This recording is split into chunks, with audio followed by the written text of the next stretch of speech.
Salamat Patan, Tajia Wanchan Ha. Welcome to our 2019 annual dinner for Wipro Consumer Care LD Watson.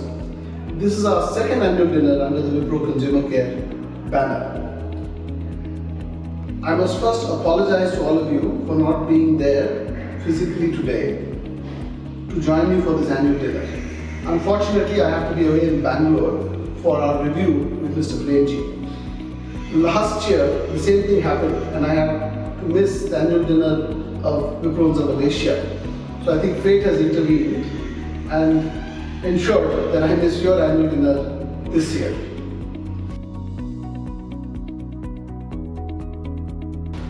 For those of you who are joining us for their first annual dinner, you should be very proud that you have joined this eminent organization, which is arguably one of the fastest growing personal care companies in Malaysia today. Today's annual dinner is an important event because, as you all know, we are having a very important leadership change. With your support and efforts under Mr. Amit Don's leadership, we have seen LD Malaysia grow significantly. Amit joined us in September 2015 and on his watch, we have seen Biosense move to the #1 spot in facial skin care in Malaysia, a matter of pride for all of us. We have also scaled up in our other brands from Shahira in fragrances and skincare, Jinvera in shower, and Evian in support products.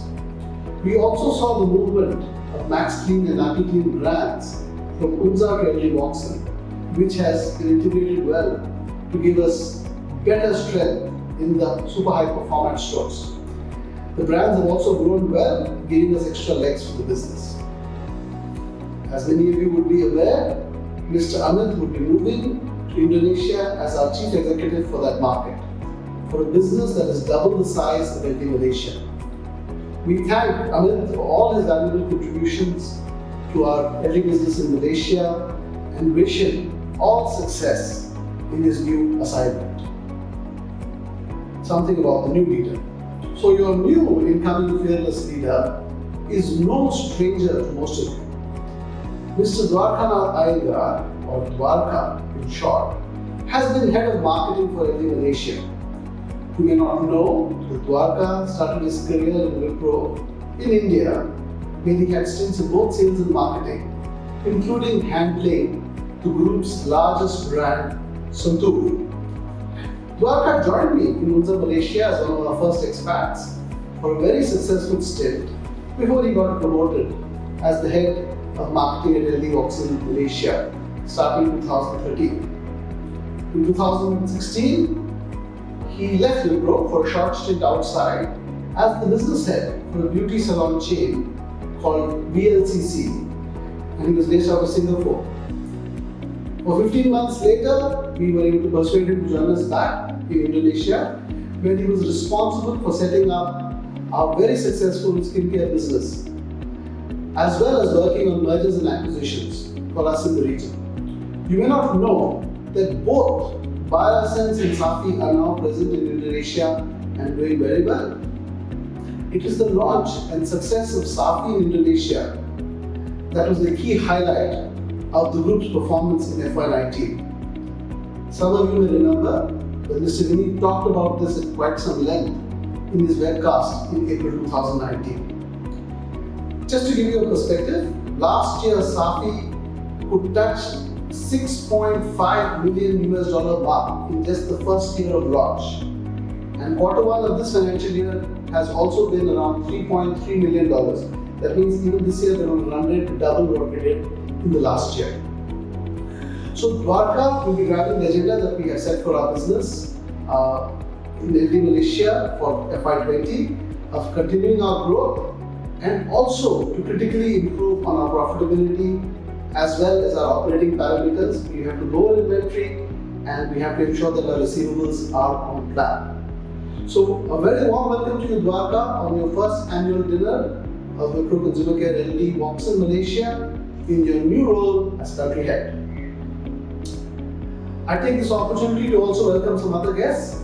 Today we also have our other R&D heads from various opcos across the group who are in Malaysia for our EIR meeting. The EIR is the Excellence in Research, our R&D committee, which comprises of R&D heads of all the big group oppos. A warm welcome to all of them. Since Ivy was the annual dinner organizing committee chair this year, we thought it appropriate that her R&D colleagues get to see another exciting facet of her organizing skills. I also wanted to share with you about some developments in our regional team over the last couple of months. You all know Mr. Mahesh Kulkarni, who is our Senior VP and Regional Director of Operations and Manufacturing. Congratulations are due to Mahesh on his appointment as the Vice Chair for the PUR Committee of the Group. You also know Mr. Mongsa, who beyond Munza Malaysia is responsible for LD's R&D as well as the Wipro Skill Research and Innovation Center. Twofold congratulations are due to Mongsa, who got promoted this year as R&D Director and who has also been appointed as the Vice Chair of our EIR Committee. Congratulations to both Mongsa and Mahesh. So what a tumultuous and event-filled year we've had since our last annual dinner. As you're all aware, we've had a reasonable year in FY19 at LD Malaysia in growth terms, but profits have been weak. In quarter one of this year also started off very well, but got hit in June 19 because of a pullback in buying by the pharmacy chains. I gather that underlying scan sales have been record-breaking, so I'm sure and confident that we will bounce back very well in quarter two, starting from both July and August. For the group, quarter one has started off very well with a 15.5% constant currency growth. It's our highest in the last 6 years. And while we have seen a small uptick in the market, our performance has largely been driven by internal initiatives, new launches, and things that we've done better. So in essence, as a group, we have spotted opportunities better to grow faster. So how do you do this as an employee? How do you spot opportunities at your workplace? How do you grow faster than your colleagues? I'd like to share with you 5 tips that I have learned over the years from very smart and successful practitioners across our business units. Tip 1 is smart people always aim higher in the targets that are set for them. It's a very natural rule. If your boss wants an 8% growth, these people start by looking for opportunities that will give them a 16% growth. That means they aim for double. That means even if a few of their ideas don't work, they still end up with more than 8% growth, surpassing their boss's expectations. Second, you can always aim higher and seek to contribute more to your boss's efforts. I used to have a sales manager. When we were distributing targets for the month, he would say, any shortfall you can give to me. Right? You say, you do 20, and I have to do overall 100 and I'm short by 5. He says, it's okay, I'll do my 20 plus the 5 that you need and you're short of. Right? So all bosses would love to have employees like that on the team. So doing that something extra, going beyond what the boss expects, that's all of what tip number 1 is about. Let's go to tip 2. Smart people always make themselves into the go-to person in the team. What's a go-to person? Your boss will always have problems. How are you helping him or her solve those problems? Have you noticed that all the team members, including your boss, tend to go to certain members of the team for a particular kind of problem? It could be how to run a promotion or how to handle a particular buyer. Let's take this example of a buyer. There's a Watson or a Maiden buyer that you want to go and handle. It's a tough buyer. Everybody goes to this person. Why do they go to them? Because they know this person can give you relevant feedback in that area. They can give you tips to be successful with that buyer. So, when you're a go-to person on the team, for whatever is that skill set you develop, you become more successful because everybody thinks of you when they think of that particular problem. So you have to develop one area where you become a go-to person in the team for. Let's go to tip number 3. Smart people are always learning. They want to know who's growing faster than me overall. How is he doing it? How is she doing it? What are they doing better than me on any particular brand? I do 10% of biases, this person do 20%. How do they do it? What do they do different? What can I learn from what they did and copy? Right? They don't learn even from internal colleagues, they also learn from the competition. They're looking in the market saying, why is this promotion doing well? Is it because of more money spent, or is it because the design is better? That this is working well with the consumer, this is working well with the store.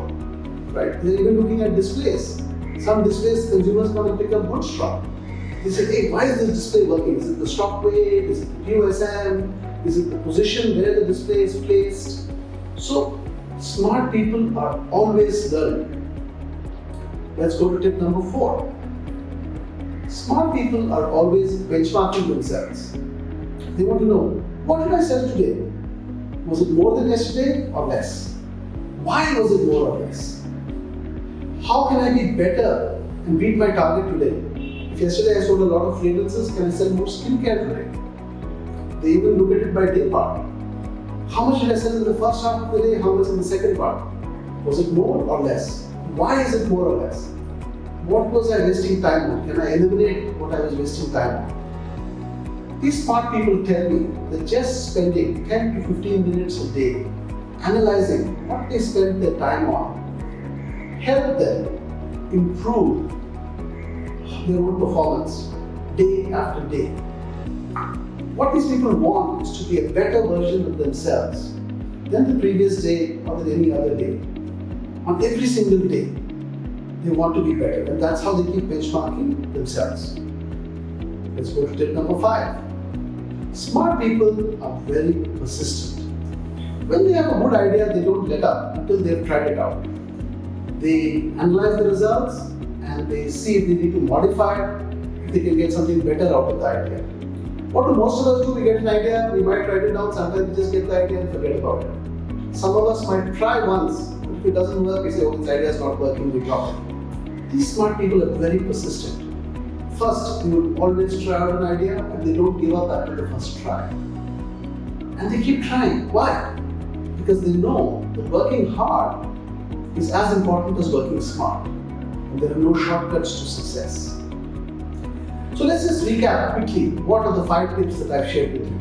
The first is aim higher than what the boss's expectations are. Tip number 2 is be the go-to person in the team. Tip number 3, keep learning. Tip number 4, keep benchmarking your performance every day and keep time for reflection. And tip number 5 is being very persistent. Given our ambitions for our business, we need each and every one of you to be seeking and working on capturing all possible opportunities that are there in the marketplace. Our theme for this year is appropriately called Power of We. Be proactive, with progress, with profit. I'm sure Dwarka and Mr. Amit would, as part of their handover takeover, sharing much more about this and our business vision and opportunities that we have for the consumer care in Asia. Please allow me, in conclusion, to also express my advance thanks to the organizing committee for a wonderful setup this year. They seem to be following one of my tips. The events are improving year after year. They are benchmarking their events and seeing how to make it better. I hope all of you will have a fun night. Please enjoy yourselves. All of you have earned it. Thank you very much. Terima kasih. Sesi.